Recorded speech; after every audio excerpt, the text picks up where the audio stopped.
బులెటిన్లో breaking news చూస్తున్నాం. కాంగ్రెస్ ప్రభుత్వం గతంలో ప్రకటించిన నామినేటెడ్ పోస్టులపై నెలకొన్న ఉత్కంఠకు తెరపడింది.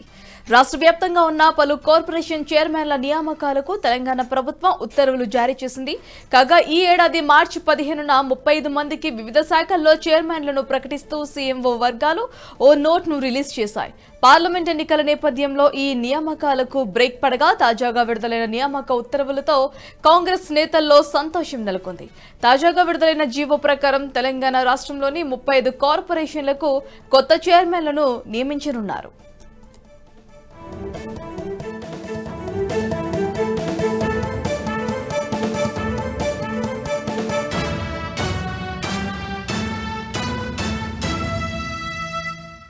బులెటిన్లో బ్రేకింగ్ న్యూస్ చూస్తున్నాం. కాంగ్రెస్ ప్రభుత్వం గతంలో ప్రకటించిన నామినేటెడ్ పోస్టులపై నెలకొన్న ఉత్కంఠకు తెరపడింది. రాష్ట్ర వ్యాప్తంగా ఉన్న పలు కార్పొరేషన్ చైర్మన్ల నియామకాలకు తెలంగాణ ప్రభుత్వం ఉత్తర్వులు జారీ చేసింది. కాగా ఈ ఏడాది మార్చి 15న 35 మందికి వివిధ శాఖల్లో చైర్మన్లుగా ప్రకటిస్తూ సీఎంఓ వర్గాలు ఓ నోట్ను రిలీజ్ చేశాయి.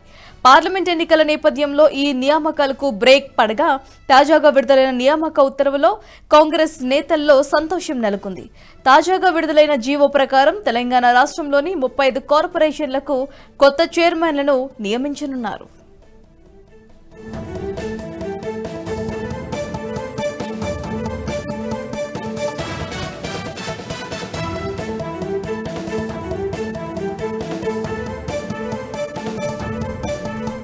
ఈ వీడియో మీకు నచ్చినట్టయితే లైక్ చేయండి, 10 మందికి షేర్ చేయండి. అలాగే కామెంట్ల రూపంలో మీ అభిప్రాయాలను మాతో పంచుకోండి. Nationalist hub group of channels ను సబ్స్క్రైబ్ చేసుకుని తెలుగునాట జాతీయవాద జర్నలిజాన్ని ప్రోత్సహించండి. ఈ వీడియో కింద ఉన్న బెల్ ఐకాన్ పై క్లిక్ చేయడం మర్చిపోవద్దు.